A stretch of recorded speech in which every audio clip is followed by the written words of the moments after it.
हम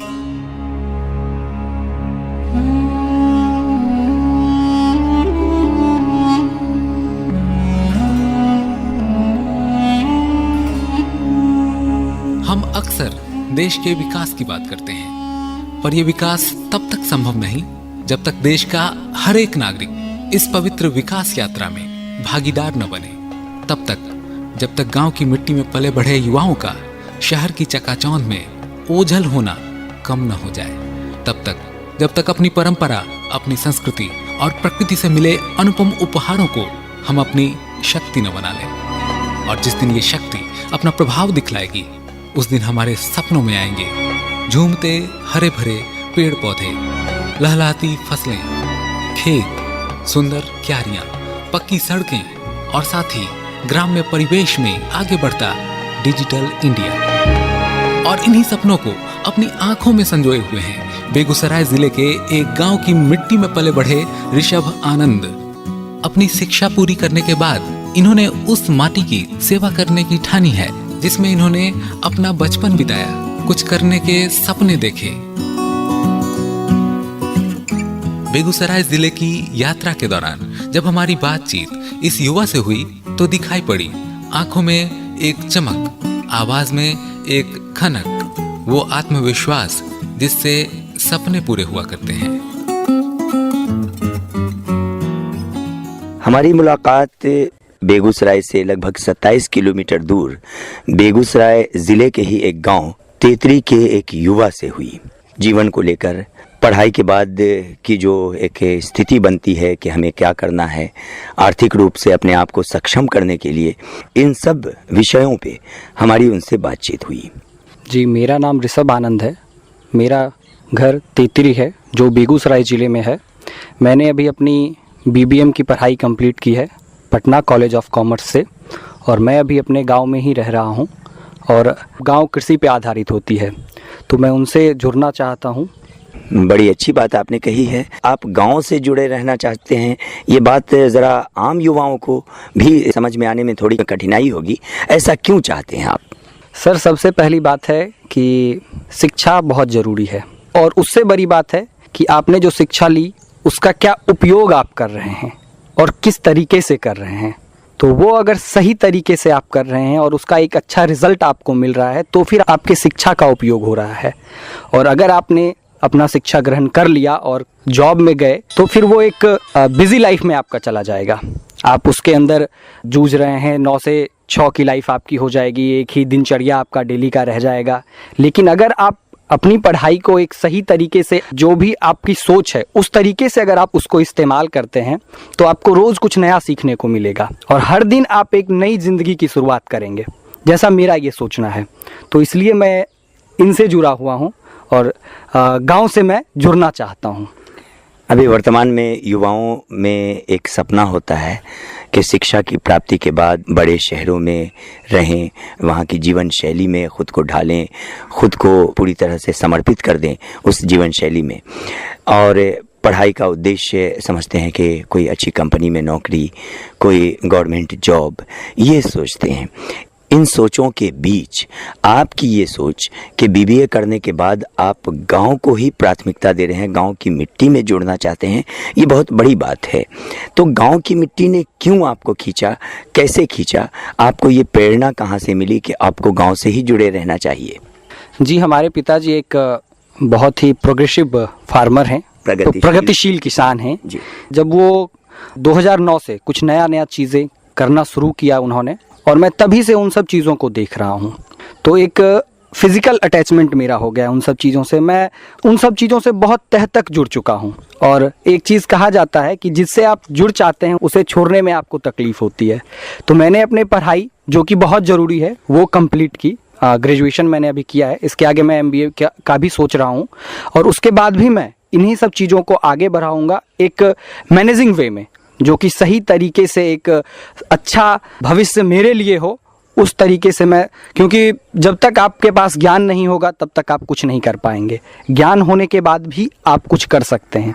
तो इसलिए मैं उन सब चीज़ों को उनसे सीखा, पहले पिताजी से सीखा जो उन्होंने अपना काम किया, उसके बाद मैं अपनी पढ़ाई भी कर रहा हूँ साथ ही साथ, और उसके बाद आने वाले समयों में मैं इसको उस तरीके से डेवलप करूँगा, उस तरीके से लेके जाऊंगा जो कि आपके लिए एक रोल मॉडल बने, आप इसको एक अच्छे तरीके से देख सकें। क्योंकि जब भी किसान की बात होती है तो लोग कहते हैं कि वो अनपढ़ होगा, गंवार होगा, गोबर उठाता होगा, ये वो बहुत सारी ये मेंटालिटी लोगों की है, अभी मानसिकता ऐसी ही है।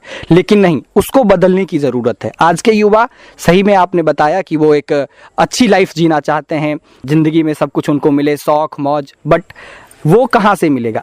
आपने अपनी मैं एक चीज़ आपको यहाँ पे कहना चाहूँगा, आप पढ़ाई कर रहे हैं, ठीक? अगर आपको जीना है, अपने जीवन को आगे बढ़ाना है, तो उसके लिए अन्न बहुत ज़रूरी है जो कि कृषि से उत्पादित होगा। उसको आप कंप्यूटर से क्लिक करके नहीं उत्पन्न कर सकते हैं, उसके लिए आपको कृषि से जुड़ना होगा। तो इन सब चीज़ों को अगर आप देखें तो कृषि is very important for all of us. तो मैं चाहता हूँ कि कृषि को आगे बढ़ाऊं, जिससे कि आप भी देख सकें कि नहीं, जो लोग इस सोच को रखते हैं उनकी भी सोच बदल सके कि कृषि में अभी भी बहुत कुछ बाकी है और आप उसी पे आधारित हैं। अगर आप उसको भूल जाते हैं, क्योंकि वही आपकी नींव है, अगर आप कुछ भी करते हैं जब तक आपको भोजन नहीं मिलेगा तो आपका दिमाग काम नहीं करेगा, सबसे पहली बात। और वो बहुत ही ज़रूरी है आपके लिए, अगर आपको कुछ करना है तो, और वो आपको कृषि से ही मिलेगा। तो इस वजह से भी मैं इन सब चीज़ों से जुड़ना चाहता हूँ।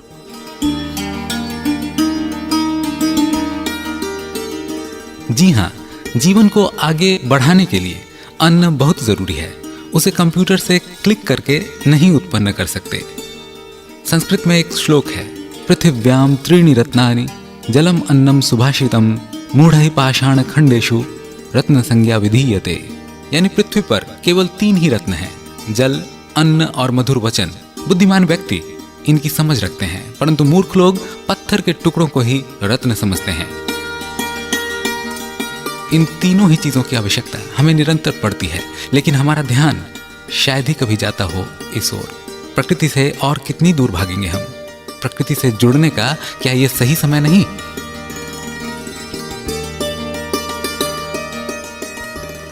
देखिए, ग्रामीण परिवेश की अपनी एक महत्ता है, अपना एक महत्व है।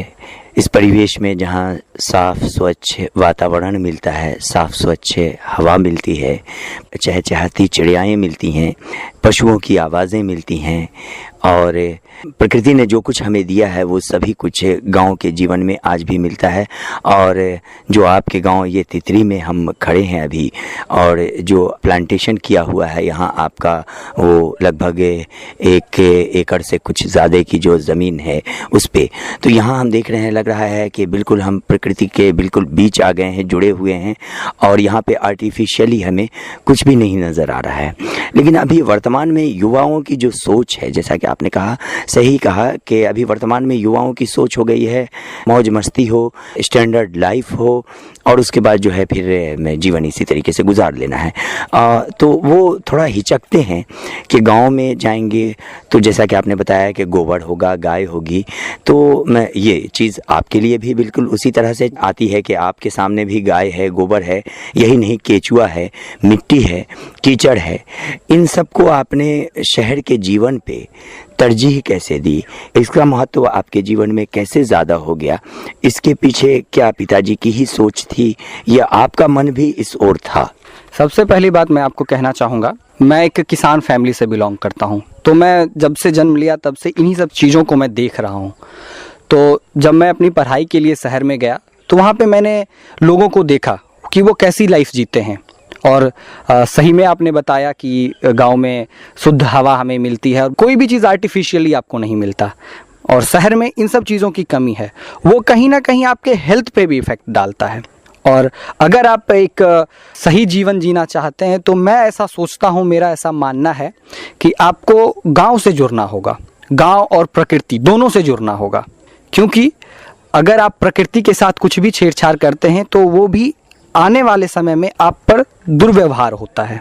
जो कि अभी के समय में क्लाइमेट चेंज के रूप में देखा जा रहा है, जो कि एक बहुत बड़ी समस्या बनती जा रही है। ढेरों चीज़ें हमारे दैनिक जीवन को प्रभावित कर रही हैं। एक पॉलीथीन को ही ले लीजिए, इस तरह से ढेरों चीज़ें हैं जो हमारे जीवन को प्रभावित कर रही हैं। जो चीज़ें गांव में नज़र तो आने लगी हैं, लेकिन आप जैसे लोग अगर आगे बढ़ेंगे, समाज का मार्गदर्शन करेंगे, तो शायद उससे भी हमें मुक्ति मिलेगी। हालांकि सरकार का भी प्रयास है कि इन सब चीज़ों से समाज को मुक्ति मिले। तो ये बहुत बड़ी बात है, आपकी सोच बहुत ही अच्छी है और हमारी आकाशवाणी परिवार की शुभकामनाएं आपके साथ हैं कि आप आगे बढ़ें इस क्षेत्र में और युवाओं के पथ प्रदर्शक बने, युवाओं का पथ प्रदर्शन करें। आप आम युवाओं को जो कि शिक्षा प्राप्त कर रहे हैं, कोई संदेश देना चाहते हैं आप? सबसे पहली बात, अगर आप कुछ करना चाहते हैं, अगर कुछ करना है, जो भी आपको करना हो वो आप पे डिपेंड करता है। मेरा ऐसा मानना है कि अगर आप कुछ चीज़ों को ठान लेते हैं तो उस जगह आपको कोई भी चीज़ हिला नहीं सकती।